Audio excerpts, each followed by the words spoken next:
이렇게 한 곳에 보니까 교사들이 굉장히 많네요. 너무 감사합니다, 교사님들. 네. 이제 설교를 들을 시간인데요. 제가 오늘 설교를 하신 분에 대해서 좀 봤습니다. 독일에서 박사 학위를 받으시고 현재는 장신대 기독교 교육학 교수이신 고원성 목사님이신데요. 제가 어떻게 소개를 할까 인터넷을 좀 찾아보니까 굉장히 많은 소개가 되어 있습니다. 이 시대에 이렇게 인터넷이나 이런 사회 관계망 통해서 많은 영향력을 미치는 사람한테 인플루언서라고 얘기하거든요. 이제 교육학 분야, 기독교 교육학 분야의 인플루언서이신 우리 스타 강사 고원성 목사님을 모시겠습니다. 이렇게 테이블도 해주시고 뭐 그런 거 보니까 조금 편하게 말씀을 전하라고 아마 저를 불러주신 것 같습니다. 그래서 전통적인 설교와는 다르게 여러분에게 조금 뭐 이것도 한번 해보십시다. 이렇게 조금 오늘 주문이 있을 것 같습니다. 여러분들 겸연쩍어 하지 마시고 여러분이 겸연쩍어 하시면 저는 더 겸연쩍어지니까 오늘 편한 마음으로 들으시면서 또 소통하면서 그런 시간이 되었으면 좋겠습니다. 제가 오늘 말씀드리려는 제목은 아주 전통적인 제목을 잡았지만 오늘 여러분과 함께 나누고 싶은 이야기는 우리가 이제 코로나를 지나면서 어떤 부분에 대해서 분명히 변화가 있어야 된다라는 걸 다 생각하고 있는데 어떤 변화가 있어야 될까라는 것을 우리가 그냥 너무 잘 알고 있는 세 개의 단어들을 조금만 다르게 생각해 보자라는 걸 여러분에게 한번 제시해 보려고 하는 것입니다. 우리가 잘 알고 있는 성경, 교육, 신앙 세 가지 단어를 조금만 각도를 달리 생각해 보자. 이것을 한번 여러분과 나눠보고 싶은 겁니다. 오늘 여러분께 봉독해 드린 말씀은 우리가 잘 알고 있는 솔로몬 왕에 대한 이야기예요. 그죠? 솔로몬 왕이 처음 이제 다윗에 이어서 왕이 되었을 때 왕이 된다라는 게 뭐 권력이기도 하지만 얼마나 본인에겐 떨리는 자리입니까? 그래서 하나님 앞에 예배를 드리면서 하나님 저에게 꼭 이거 하나만 주십시오. 그러면 제가 왕으로서의 소임을 잘 감당할 수 있을 것 같습니다. 라고 기도합니다. 오늘 한번 여러분이 읽으셨는데 어떤 것을 달라고 했죠? 네, 오늘 솔로몬 왕은 하나님 앞에 3장 9절 말씀에 보면 이렇습니다. 누가 주의 이 많은 백성을 재판할 수 있사오리까 듣는 마음을 종에게 주사 주의 백성을 재판하여 선악을 분별하게 하옵소서 이렇게 돼 있어요. 듣는 마음을 달라고. 듣는 마음이라고 하는 것은 결국 하나님의 음성에 하나님의 가르침에 귀를 기울일 수 있는 그런 마음가짐을 주십시오. 그렇게 했습니다. 그랬더니 하나님께서는 그 기도가 너무 좋게 들으셨나 봐요. 하나님께서는 솔로몬을 우리 기독교인들 뿐만이 아니라 전 세계 역사를 통틀어서 가장 지혜로운 자의 대명사로 만들어 주십니다. 우리가 솔로몬 그러면 가장 지혜의 대명사 아닙니까? 하나님의 내가 잘나서 뭔가를 지혜롭게 하겠다는 게 아니라 내가 하나님 앞에 음성에 귀 기울려는 마음을 가졌더니 하나님께서는 솔로몬을 세상에서 가장 지혜로운 자의 대명사로 만들어 주셨다라는 거예요. 그런 점에서 사실 기독교 우리가 신앙을 교육하는 데 있어서 가장 중요한 거 하나님의 음성에 귀를 기울이는 겁니다. 그런데 문제는 이 하나님의 음성에 귀를 기울이는 게 그렇게 쉽지 않다는 거죠. 우리 선생님들 다 아시지 않습니까? 열심히 이야기하는데 학생들이 별로 들으려고 하지 않아요. 그죠? 그게 가장 큰 문제예요. 왜 들으려고 하지 않을까? 열심히 준비했는데 정말 좋은 말씀인데 왜 귀를 기울이려고 하지 않을까? 이 부분이 우리의 고민이라고 할 수 있습니다. 그래서 이러한 신앙교육의 도전 앞에서 우리는 어떻게 해야 될까? 이러한 물음표를 던지게 될 수밖에 없는데요. 이 물음표 앞에 우리는 어떻게 해야 할까를 한번 고민해 보자 하는 것이 오늘입니다. 익숙한 동작인지는 모르겠지만 매일 저것을 하시는 우리 젊은이들은 많을 겁니다.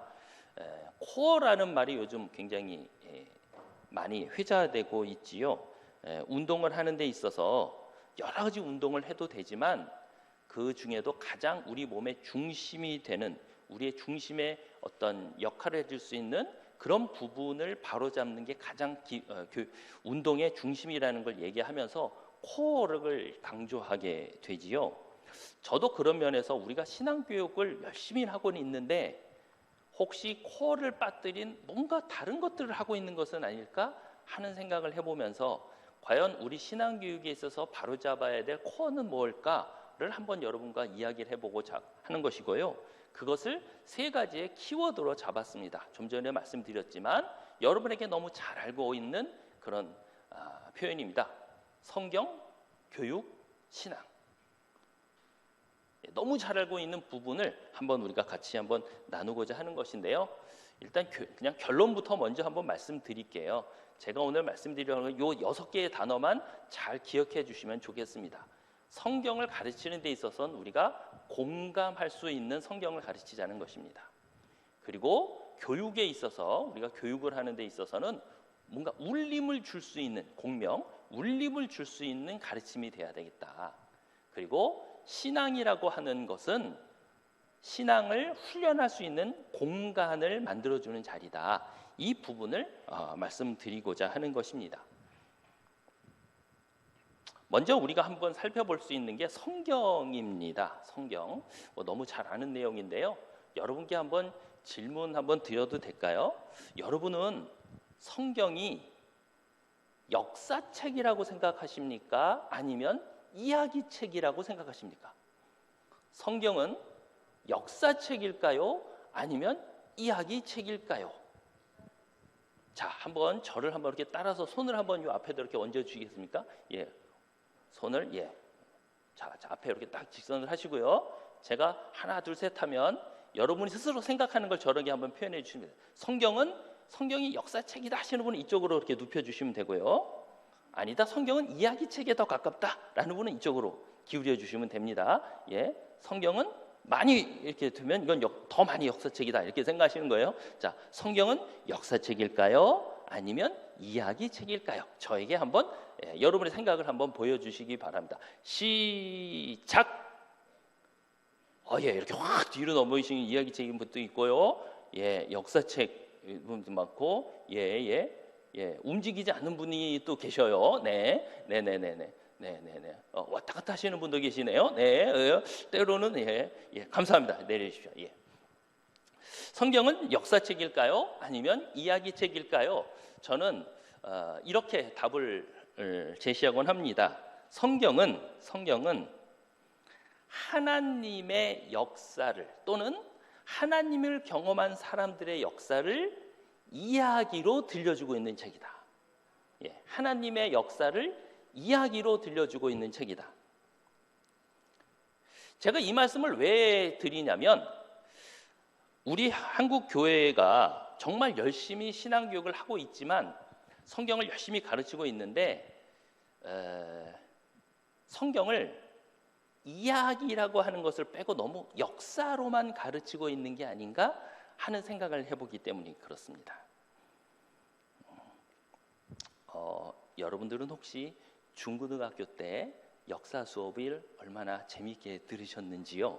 예, 우리 청년부 우리 역사 수업 그래도 최근에 들었을 텐데 재밌었습니까? 예, 저도 역사를 굉장히 좋아하는 사람이었는데 제가 혹시 역사 선생님 계십니까? 안 계시죠? 예, 잘. 제가 역사 수업을 듣고 났을 때 그냥 기억나는 거 그냥 단편적으로 얘기를 하면 이런 겁니다. 왕 이름 외웠던 거, 태정, 태세 연도 엄청 많이 외웠습니다. 그리고 문화재 이름 연결해서 막 연결하는 거 이런 거 많이 했습니다. 그런데 그게 지금 졸업하고 나서 지금에까지 나에게 어떤 역사가 영향을 미치고 있을까? 별로 없어요. 그때 외웠던 거, 왕 이름 외웠던 거, 연도 외웠던 게 지금 나에게 어떤 영향을 주고 있을까? 별로 없다는 거예요. 그런데 그러니까 이야기를 빼먹고 역사로만 얘기를 하니까 너무 단편적인 지나간 지식이 돼버리고 나에겐 별 의미가 안 되는 거죠. 근데 마치 우리의 성경 교육이 이런 것과 비슷하지 않을까 한번 생각을 해보는 것입니다. 제자 이름 외우게 하고 하나님의 창조 순서 외우게 하고 셋째 날 뭐 외워서 맞추면 상품 주고 못 맞추면 상처받고 뭐 이런 퀴즈 형식의 성경 교육이 되고 있는 것은 아닌가. 근데 사실 역사라고 하는 것은요 원래 그런 게 아닙니다. 이렇게 그냥 지나간 것을 얘기하는 게 아니라 역사는 원래 오늘날 우리에게도 영향을 미치는 거잖아요. 역사는 살아서 오늘 우리에게도 영향을 미칩니다. 근데 영향을 미치기 위해서는 그것이 이야기라는 방식으로 들려질 때 우리에게 영향을 미치게 됩니다. 이야기를 잃어버린 채 단편적인 지식, 사람 이름, 연도 이런 것을만 그치면 그것은 우리에게 큰 의미를 주지 못한다는 것입니다.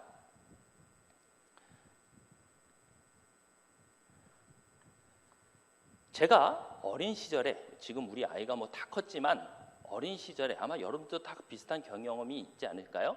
아이가 한 서너 살 되었을 때 이야기책을 많이 들려줬습니다. 여러분들은 여러분의 자녀에게 어떤 이야기를 많이 들려주셨습니까? 저희 아이는 유독 피노키오라는 이야기를 굉장히 좋아했습니다. 피노키오라는 이야기를 좋아해서 피노키오를 다 읽어줬는데도 또 읽어달라고 그러는 거예요. 그래서 아니 좀 딴 거 좀 읽어주면 좋겠는데 왜 자꾸 이걸 읽어달라 그럴까? 그새 까먹었나? 그리고 이제 다시 이렇게 읽어주다 보면 어떤 일이 발생하냐면 이 아이는 이야기를 사실은 다 알고 있어요. 그래서 제가 어떤 이야기를 쭉 읽어주다 보면 그거 거짓말인데 자기가 막 껴들어요. 읽어주다 그거 따라가면 안 되는데 저거 안 되는데 큰일 나는데 잡혀갈 텐데 막 이런 얘기를 하고 있는 거예요. 그러다가 제가 문득 느낀 게 뭐였냐면 이 아이는 지금 아빠의 이야기를 듣고 있는 이 상황에서 이야기 바깥에 있는 게 아니라 이야기 안에 있구나라는 걸 깨달았습니다. 이 아이는 지금 내가 들려주는 이야기 바깥에 있는 게 아니라 이야기 안에 있구나. 그래서 아까 살짝 말씀드렸지만 우리가 이 성경을 이야기할 때도 성경이 단순히 남의 이야기, 그냥 역사, his story, 남의 이야기가 아니라 그것이 나의 이야기가 되어야 되는데 우리 어린아이들은 이야기를 들을 때 그 이야기 속에서 마치 나의 이야기인 양 듣기 때문에 거기에 막 반응하고 거기에 대해서 즐거워하기도 하고 막 소리치기도 하는데 우리들의 이야기에는 보면 너무 지나치게 성경 바깥에 머물고 있는 것이 아닌가 하는 생각을 해보게 됩니다. 그러니까 그들에게 성경은 그냥 남의 이야기일 뿐이에요. 무미건조한 이야기예요. 그래서 저는 오늘 여러분께 하나 말씀드리고 싶은 건 성경을 이야기할 때 있어서 우리가 한번 강조하고 싶은 건 공감이라는 것입니다. 이 공감이라는 건 요즘 너무 많이 회자되고 있는 말이기도 합니다. 공감의 시대, 벌써 오래전에 나온 책이기도 한데 공감이라고 하는 것들이 우리에게 필요하다라는 것입니다. 여러분, 성경에 우리가 베드로를 배웁니다. 베드로를 왜 배워야 될까요, 여러분? 베드로가 수제자인가 아닌가가 그렇게 중요한가요? 우리가 베드로를 배우는 이유는 베드로가 예수님께서 부르셨을 때 지체하지 않고 그 부르심에 응답했던 사람이었고 예수님의 제자로서 너무 아주 중요한 활동을 했던 사람이죠. 그런데 우리는 그런 베드로가 응답을 잘했다, 그렇게만 위대한 사람이기 때문에 우리가 베드로를 배우려고 하는 게 아니라 예수님께서는 오늘 우리를 향해서도 나를 따르라고 부르시고 있기 때문에 그렇습니다. 우리를 향해서도 예수님은 부르십니다. 너 나를 향해 나를 위한 사람을 낳는 어부가 되지 않을래? 나랑 같이 하지 않을래? 그 질문을 받게 됩니다. 그때 우리도 그 질문에 응답할 수 있을까? 이거를 고민하기 위한 것이죠. 우리가 베드로를 고민하는 이유는 베드로는 그렇게 대답을 했는데 나도 베드로처럼 대답할 수 있을까? 이것을 고민하기 위한 것이지요. 그래서 저는 성경 말씀을 우리가 배울 때 공감이라고 하는 부분을 조금 더 소중하게 생각을 했으면 좋겠다라는 것이고 우리가 성경 바깥에서 공부할 것이 아니라 성경 안에서 공부하면 좋겠다. 성경을 들을 수 있을 거다라는 것입니다. 그렇다면 도대체 성경 바깥이 아니라 성경 안에서 그리고 공감을 가지고 배운다라는 건 뭘까라는 것이 또 문제가 되겠지요. 그래서 한번 여러분과 잠깐 그냥 활동 조그맣게 하겠습니다. 예, 우리 선생님들 뭐 하기 싫으신 분은 그냥 안 하셔도 되는데요. 예, 가능하면 해주시면 예, 저에게도 자, 한번 옆에 있는 분들과 다 잘 아시는 분들인가요? 네, 그냥 자기 소개 한번 해보시죠. 앞뒤 예, 두세 분 이렇게 해서 나는 누구입니다. 예, 예, 한번 소개하실 수 있으십니까? 어떻게 소개하십니까? 네, 별로 소개할 게 없으신가 봅니다. 예, 다 잘. 네.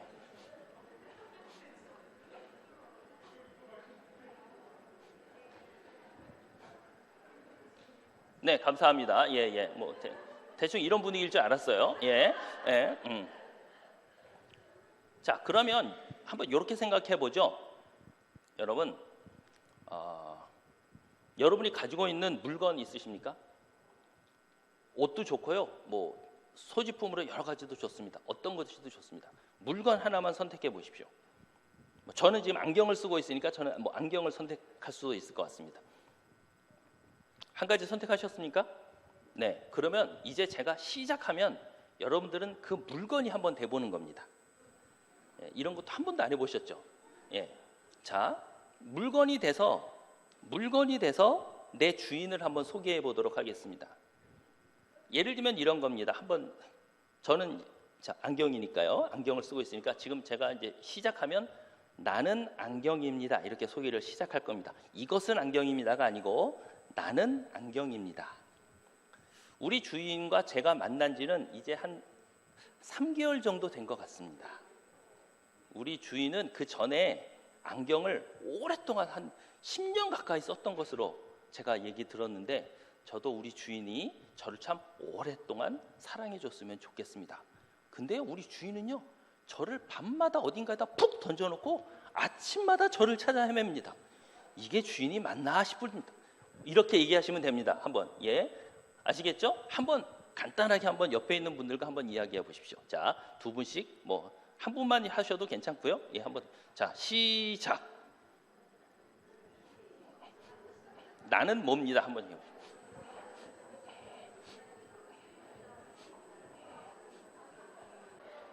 네, 그 정도로 마무리하겠습니다. 박수 3번 시작. 예, 하기가 어렵죠, 좀 어색하시죠?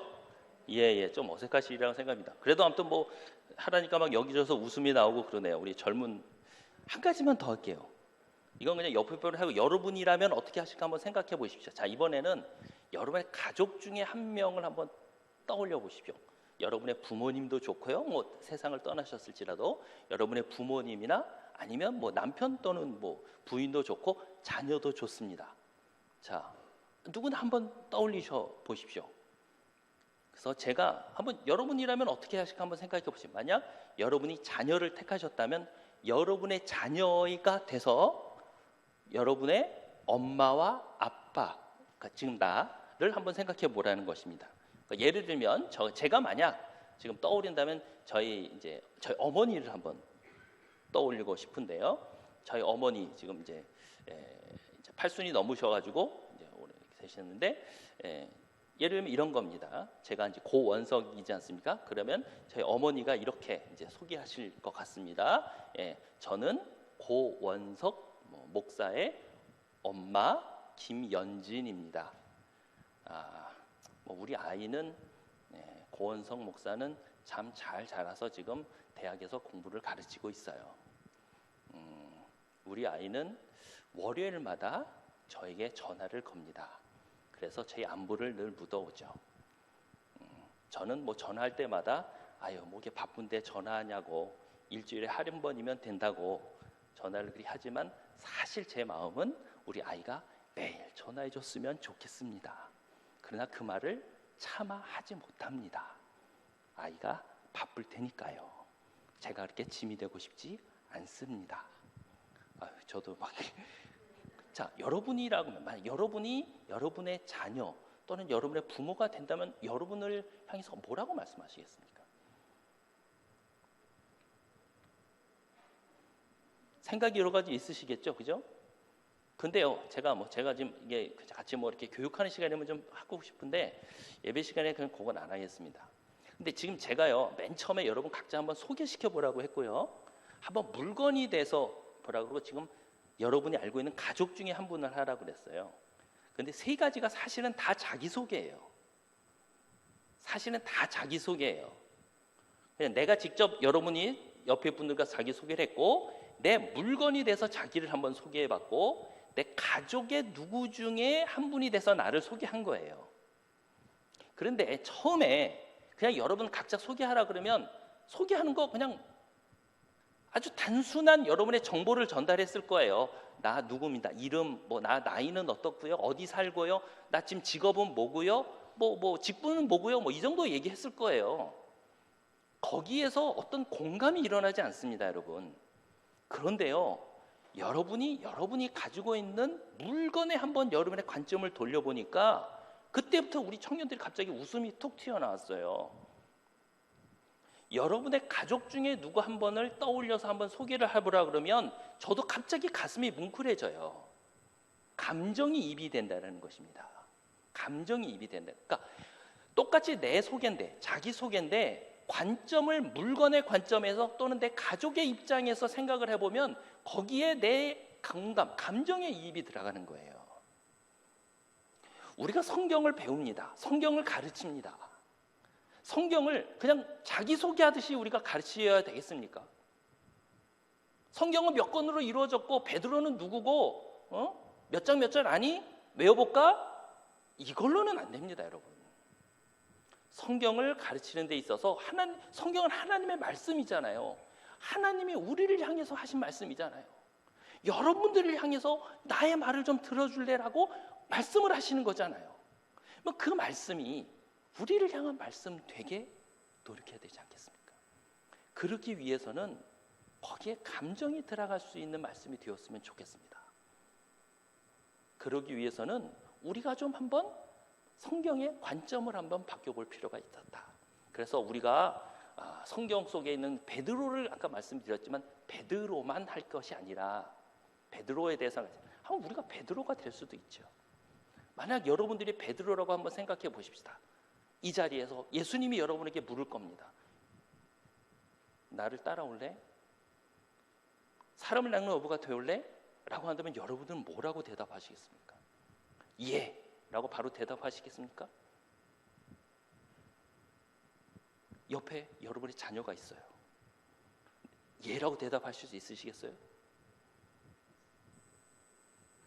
집이 있어요. 내 직업이 있어요. 예라고 하고 떠날 수 있겠어요? 쉽지 않잖아요. 쉽지 않잖아요.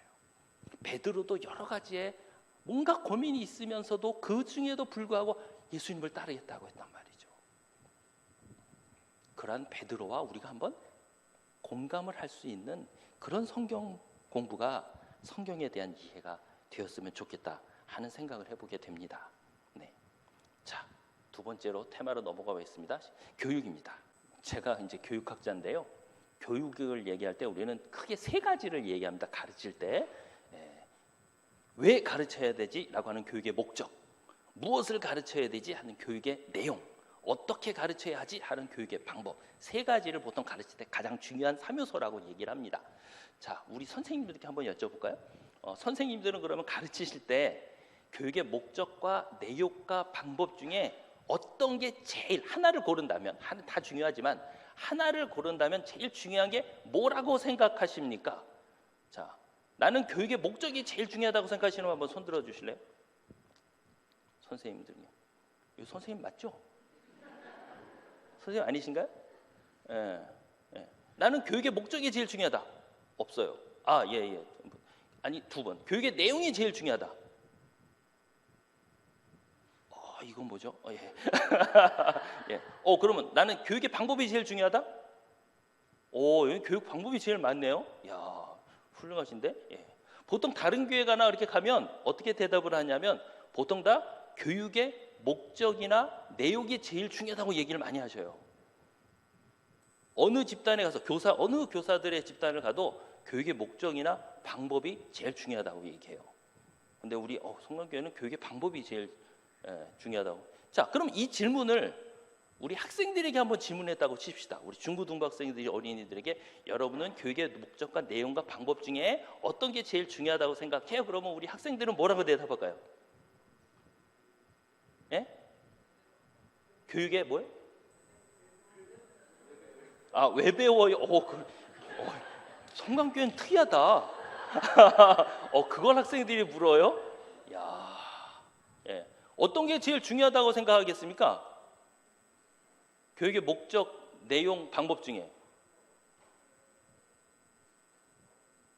별로 관심이 없으시군요. 예. 학생들은 누가 가르치냐에 관심이 있습니다. 사실 학생들은 교육의 목적, 내용, 방법 별로 관심 없어요. 그랬죠? 아니에요? 예? 학생들은 누가 가르치느냐에 초고 관심이에요. 우리 학교 다닐 때 우리 담임 선생님이 누가 되느냐 이거 관심이었잖아요. 그렇죠? 사실 우리 교회 학교 어린이들도 뭐 교회에서 많이 만나지 않기 때문에 그렇게 민감할까 그렇게 생각하지만 담임 선생님이 누군가에 되게 민감합니다. 이게 무슨 의미일까요? 우리 아이들은 나를 가르치고 있는 선생님이 나랑 통하는 분일까 아닌가에 관심이 있다는 거예요. 1차적으로 오늘 내가 뭘 배울까? 재미있게 배울까? 이거보다는 선생님이 오늘은 나랑 통할 수 있는 그런 분인가? 이거에 관심이 있다는 거예요. 근데 사실은 이것은 교육을 얘기할 때 굉장히 중요한 겁니다. 우리가 교육을 얘기할 때도 어떤 것을 가르쳐야 되고 그러기 이전에 가르치는 자와 배우는 자가 얼만큼 인격적인 소통이나 인격적인 관계가 되고 있느냐, 이게 되고 있어야 그 다음에 무슨 이야기가 된다는 겁니다. 여러분 중고등학교 자녀를 둔 우리 부모님과 뭔가 대화가 됩니까? 안 되잖아요. 예. 부모님들이 자꾸 인격적인 관계를 좀 넘어서서 초월적인 관계에서 뭔가를 하려고 그러기 때문에 그래요. 예. 옳은 거 얘기하려고 하고 넌 이래야 되는 거 얘기하려고 그러는 건데 우리 중고등부 학생들은 그걸 원하지 않아요. 사춘기에 있는 애들 뭔가 나랑 케미가 맞는 사람과 같이 있기를 원해요. 그러니까 누구에게 갈까요?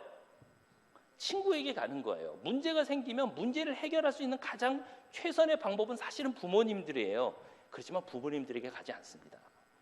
친구한테 갑니다. 그러니까 문제 해결은 안 되더라도 그냥 내 문제만을 좀 들어줄 사람을 찾는 거예요. 그런 면에서 우리가 교육을 할 때 있어서 선생님들이 잊지 말아야 할 것은 내가 오늘 어떤 말씀을 가르쳐야지, 물론 그것도 중요할 수 있어요. 그러나 오늘 내 앞에 온 이 학생들이 오늘 나와 어떤 관계지? 여기에 우리는 조금 더 초점을 맞출 필요가 있다라는 것이지요. 이것은 사실 요즘에 미디어의 변화를 봐도 압니다. 제가 어렸을 때 우리 좀 어르신들이 계셨던 그 시대는 우리가 미디어라는 말을 쓸 때 미디어라는 말 앞에 어떤 말이 붙었냐면 매스 미디어라는 말이 붙었습니다. 매스 미디어에서 그 말은 뭐냐면 미디어라는 방송사들은 소수였고 대규모의 대다수를 향해서 뭐 소위 말하는 방송 3사 뭐 이런 거 있지 않습니까? 그들이 만든 프로그램을 수많은 사람들에게 대중에게 팍 일방적으로 쏘면 사람들은 그 셋 중에 하나를 그냥 겨우 골라서 쓰는 그런 것이었어요. 그런데 요즘 특히 코로나를 지나면서 미디어라는 말 앞에 이제는 매스라는 말이 안 붙고 어떤 말이 붙습니까? 소셜이라는 말이 붙게 돼요. 소셜 미디어라는 거예요. 이제는 미디어의 수를 사람들이 대다수를 향해서 쏘지도 않아요. 이제는 서로가 얼마만큼 미디어 안에서 서로가 소통이 가능한지 쌍방적인 소통을 원하는 거예요. 교육도 마찬가지예요. 이제는 누군가에게 멋진 사람이어서 한꺼번에 이야기하는 그런 것보다는 학생들이 자기와 대화 가능한 선생님이 누군지 거기에 관심이 있다는 것입니다. 그런 면에서 우리가 어떻게 우리의 자녀들, 학생들과 소통 가능할 것인가, 그 부분이 우리에게는 관심이라고 생각이 듭니다. 사실 우리가 여러분 교리문답 혹시 배워보셨나요? 배워보셨어요? 우리 재밌으셨어요? 예, 교리문답을 교회에서 많이 가르치기도 하는데 재미없죠. 일단 교리문답 말 자체가 재미없는데 왜 이것을 가르치냐면 우리 종교교육자들이 교리문답을 많이 만들었거든요. 그러니까 교리문답이라는 건 우리 신앙의 핵심을 잘 뽑아내서 정리해 놓은 책이에요. 근데 우리가 조금 오해하는 바가 있습니다.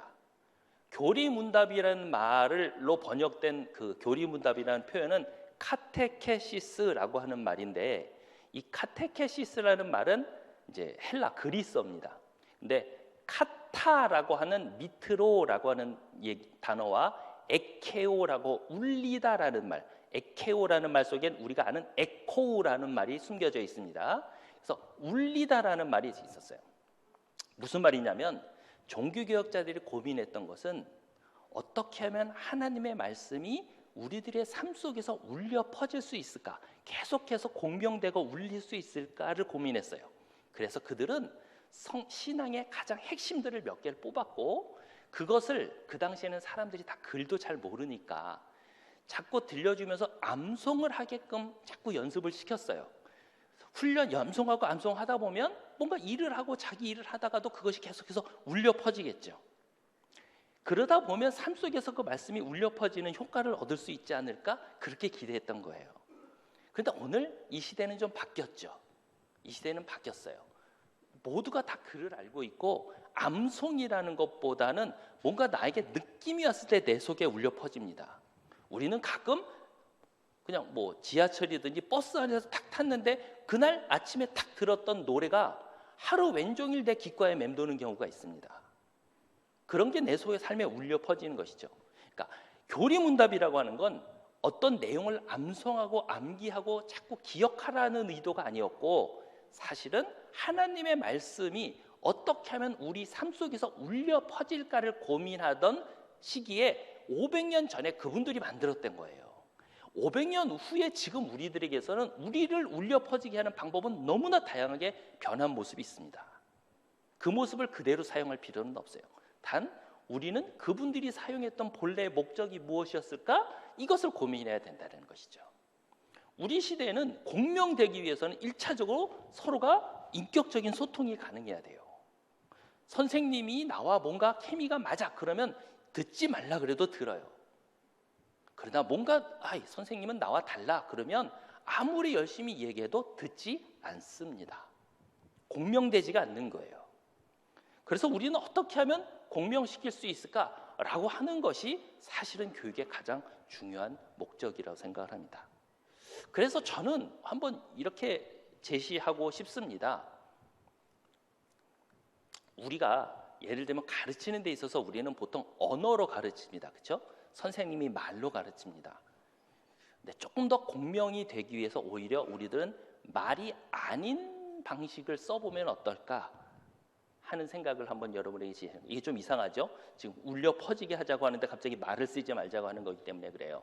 지금 이 그림은요, 판화입니다. 프랑스 출신의 판화 작가인 그 도레라고 하는 사람이 성경에 있는 한 모습을 판화로 만든 거예요. 어떤 그림인지 혹시 아시겠습니까? 이 내용이? 가운데 어떤 사람이 있고요. 그 사람의 뒤편에 한 여인이 아기를 딱 품에 끌어안고 있고요. 또 그 가운데 서 있는 사람 앞으로 또 한 여인이 뭔가 물동이를 들고 있고 앞에 어린 아이가 이렇게 있습니다. 혹시 누군지 아십니까? 창세기에 나오는 한 장면입니다. 가운데 있는 사람은 아브라함이고요. 아브라함이 자신의 몸종인 하갈과 이스마엘을 내어 쫓는 장면입니다. 그래서 앞에 있는 지금 여인이 하갈이고요. 하갈의 눈을 한번 보시겠습니까? 어떤 모습이죠? 잘 보이시나요? 모르겠네요. 잘 안 보일 것 같아요. 눈물 같은 것들도 있지만 굉장히 결연하게 아브라함을 쳐다보지도 않습니다. 그런데 그 밑에 있는 이스마엘은 뭔가 자꾸 아빠를 보고 싶고 뒤를 바라보고 있어요. 떠나고 싶지 않다는 거죠. 그런가 하면 저 뒤편에 있는 뒤에 있는 여인이 바로 사라죠. 사라는 이삭을 끌어안고 아주 분노에 찬 모습으로 떠나보내는 하갈을 바라보고 있습니다. 이게 뭐냐면 우리가 성경의 사건을 불러 표현하는 게 아니라 한번 이 장면을 바로 이렇게 조각하듯이 몸으로 표현해 볼 수 있다는 거예요. 몸으로 표현해 볼 수 있다는 거예요. 그래서 성경의 이 장면을 한번, 자, 도레라고 하는 사람은 판화로 이렇게 이해를 했습니다. 학생들에게 한번 오늘 성경에 있는 모습을 한번 정지된 동작으로 한번 표현해 보라고 할 수 있다는 거죠. 그러면 다양한 표현들이 나옵니다. 다양한 표현들이, 성경을 한번 쭉 읽고 어떻게 표현할까? 그러면 학생들이 자기가 그 모습을 표현해냅니다. 그러면서 서로가 이야기를 하기 시작하죠. 아브라함은 어떤 마음일 거야? 이스마엘, 하갈은 어떤 마음일 거야를 고민하면서 서로가 소통을 하게 됩니다. 선생님이 어떤 내용을 일방적으로 듣는 게 아니라 자신들이 서로 소통하면서 이야기를 하게 되는 것이죠. 저는 그런 면에서 오늘 이런 비언어적인 활동들이 우리 교육에 좀 있었으면 참 좋겠다 하는 생각을 해보게 됩니다. 신앙에 대한 부분입니다. 보통 우리는 신앙을 얘기하면 신앙을 보통 규범이라고 얘기하는 경우가 있습니다. 그리스도인은, 신앙을 가진 그리스도인은 교회에 열심히 나와야만 해. 신앙을 가진 그리스도인은 열심히 기도해야 해. 보통 이렇게 생각을 합니다. 그러나 성경의 모습을 잘 따져보면 신앙은 규범이 아니라 능력을 얘기합니다. 그리스도인은 교회에 열심히 나와야만 하는 사람이 아니라 열심히 교회에 나올 수 있는 사람입니다. 그리스도인은 기도해야만 하는 사람이 아니라 그리스도인은 기도할 수 있는 능력을 가진 사람이 그리스도인입니다. 따라서 신앙은 우리가 능력을 훈련시켜주는 그런 장이 됩니다. 창피한 얘기지만 저는 수영을 할 줄 모르는 사람입니다. 그런데 저 열심히 수영을 배우려고 노력 많이 했습니다. 수영에 관한 책도 몇 권 차서 많이 읽어봤고요. 박태환 선수의 동영상 정말 열심히 봤습니다. 그런데 물에 들어가면 수영이 안 됩니다. 왜 안 될까요? 정말 수영을 배우려면 물에 뛰어들어야 되는 거죠. 처음에는 허우적거리고 힘들고 숨쉬기 힘들지만 뭔가 그 안에서 허우적대고 힘들고 힘든 것을 과정을 거치면서 수영을 배우려고 하는 겁니다. 아무리 물바깥에서 책을 열심히 읽고 동영상을 본다고 해서 수영이 배워지지 않습니다, 여러분. 우리 교회 학교의 어린이들은 어떻게 신앙을 배우고 있나요? 마치 저처럼 물바깥에서 수영을 배우듯이 신앙생활을 배우고 있지는 않습니까? 그리스도인은 이렇게 살아야 돼. 계속해서 이야기는 듣습니다. 성경을 펴봐. 이런 구절 봐봐. 성경은, 신앙은 이런 거야. 이야기를 많이 듣습니다. 그러나 그러한 신앙의 문제를 실제 삶의 속에서 해결이 될 수 있는지 잘 모르겠습니다. 우리의 젊은이들이 가지고 있는 삶의 고민 뭡니까? 우리 청년들, 신앙인이라고 고민이 없을까요? 똑같습니다. 청소년들, 성에 대한 고민들이 있고요, 진로에 대한 고민이 있고요, 가정에서 부모님과의 갈등 또 굉장히 크기도 합니다. 친구들과의 갈등이 있습니다. 그런데 그리스도인이라면 그런 갈등 기도로 해결해야 돼, 이 한마디로 될까요? 그렇게 되지 않습니다. 그런데 희한한 것은요, 여러분, 아까도 봤지만 성경을 보면요, 성경 속에 좋은 이야기만 있지 않습니다.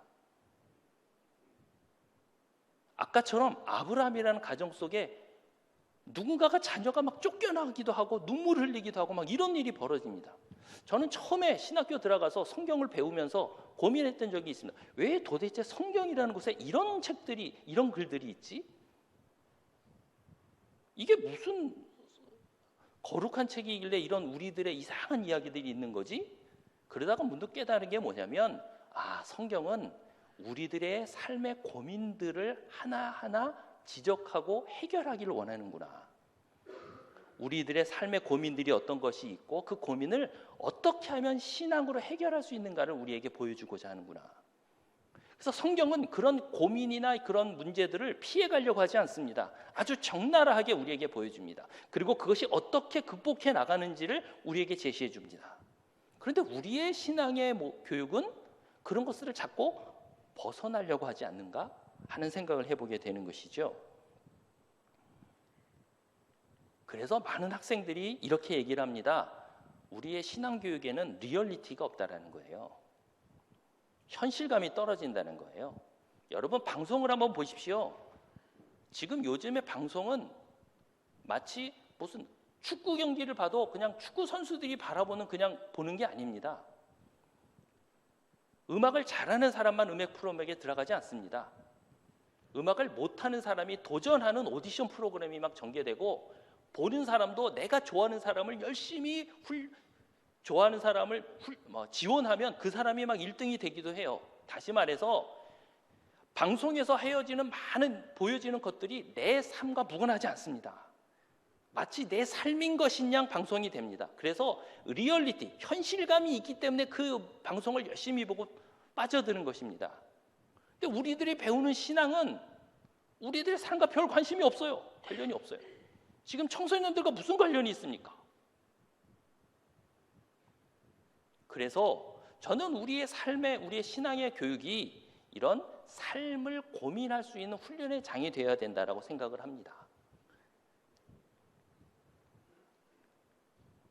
네, 안 넘어가네요. 예.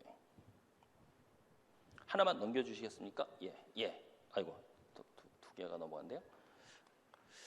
한번 여러분께 말씀드리고 싶은 건 이겁니다. 한번 여러분들 생각해 보십시오. 여러분 지금 누구나 다 스마트폰 가지고 계시죠? 안 가지고 계신 분 혹시 계실까요? 아마 다 가지고 계실 겁니다. 스마트폰이 여러분에게 아주 좋습니까? 아주 유익합니까? 좋은 게 있죠. 근데 많은 분들이, 저도 그렇습니다만, 가능하면 좀 1시간, 2시간만이라도 이거 없이 좀 어느 공간에서 해방된 모습으로 살고 싶습니다. 그런데 그러질 못하죠.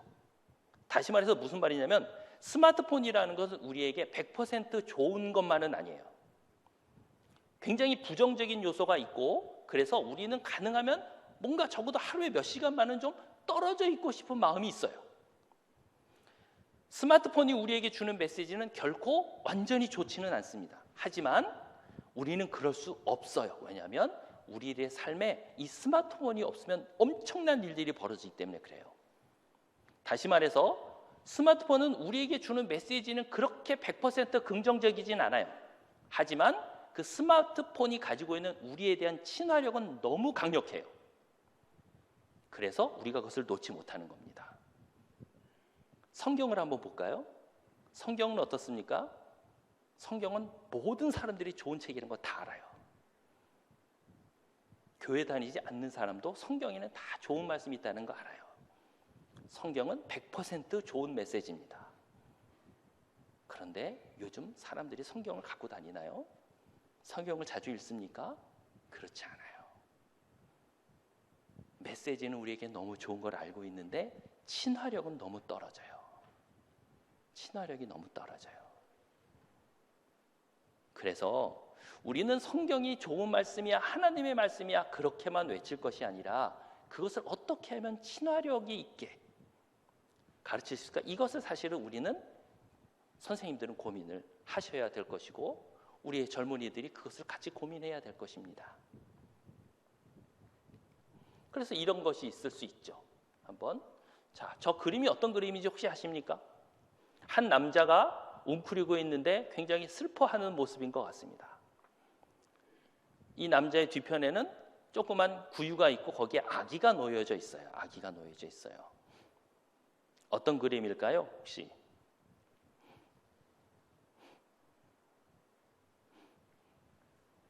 한 남성이 지금 울고 있는데요. 누구 때문에 우는 것인지 잘 모르겠습니다. 여러분들도 살아오시면서 누군가 때문에 울어본 경험 있지 않으십니까? 누구 때문에 뭔가 절망하고 힘들었던 적 있지 않습니까? 이 그림이 누구 그림일까요? 저기 웅크리고 울고 있는 남자는 야곱입니다. 야곱이 자신의 아들 베냐민을 갖게 됩니다. 근데 그만 베냐민을 낳으면서 자신이 산에 있던 아내 라헬이 목숨을 잃게 됩니다. 자기가 정말 사랑했던 라헬을 잃고 아들만을 움켜안는 채 기뻐할 수도 못하고 뒤돌린 채 잃은 부인을 놓고 울고 있는 모습을 한 화가가 그린 그림입니다.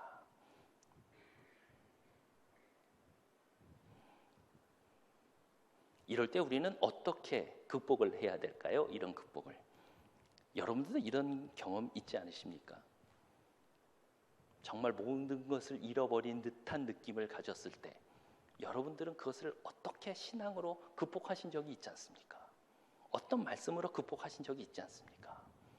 우리들의 다음 세대도 이런 어려움을 겪게 될 겁니다. 그때 어떻게 이들은 경험했고 그것을 극복했는지를 우리가 좀 훈련할 수 있는 시간이 되어야 되지 않을까요? 그래서 우리는 이렇게 가르칠 수 있겠죠. 여러분들이 야곱이라면 이 상황에서 어떻게 할까? 누군가 내가 사랑하는 사람이 나에게 하나를 주고 그는 세상을 떠났는데 그때 나는 어떻게 해야 될까? 고민하게 됩니다. 저는 이런 고민들이 우리 삶의 고민 중에 하나라고 생각을 합니다. 만약 이런 고민이 성경에 있다는 걸 우리의 젊은이들이 안다면 그들은 성경 속에 내 이야기가 들어있네 라는 걸 생각하면서 그 말씀 속에 사로잡히게 될 겁니다. 그런 면에서 성경이, 신앙이라고 하는 것은 우리의 삶 속에 있는 문제를 고민하고 훈련할 수 있는 그런 장이 되어야 할 것이라고 생각을 합니다. 그래서 여러분께 한번 오늘 말씀드린 건 이겁니다. 성경을 그냥 나를 향한 하나님의 말씀으로 이해하고 좀 공감할 수 있도록 우리가 해야 되겠다. 그리고 우리가 교육을 할 때도 인격적인 상호소통이 이루어져서 좀 우리에게 울릴 수 있는, 우리들의 다음 세대의 마음을 울릴 수 있는 교육이 되어야 될 것이고, 신앙이 그냥 신앙은 이래야 돼라는 규범을 넘어서 뭔가 우리의 삶의 모습을 훈련할 수 있는 공간이 되어야 되겠다라는 것입니다. 그래서 저는 개인적으로 이런 것을 드라마적인 방법으로 시도를 하고 있는데요. 여러분들에게도 좀 기회가 되면 또 소개할 수 있는 기회가 될 수 있지 않겠는가라는 생각이 듭니다. 오늘의 말씀을 정리하면 이렇습니다. 우리가 교육을 하기 위해서는 먼저 성경 속에서 나의 모습을 좀 발견할 수 있었으면 좋겠습니다. 그리고 성경 바깥에 있는 게 아니라 우리가 성경 안으로 들어갈 수 있는 그런 모습이 되었으면 좋겠다 하는 생각이 듭니다. 과연 우리는 다음 세대의 신앙을 위해서 무엇을 해야 할까? 그것이 바로 오늘 우리들의 최종적인 고민이라고 생각을 합니다. 여러분들이 성경과 교육과 신앙에 대한 부분을 우리가 조금만 다르게 생각을 하면 우리의 다음 세대들은 성경과 신앙 속에서 자신들의 모습을 고민하고 하나님 앞에 자신을 내어놓으면서 자신들의 꿈을 찾아갈 수 있지 않겠는가 하는 생각을 해보게 됩니다. 어느 시골 마을에 장이 열렸습니다. 어느 외국에 한 시골 마을에 장이 열렸는데요.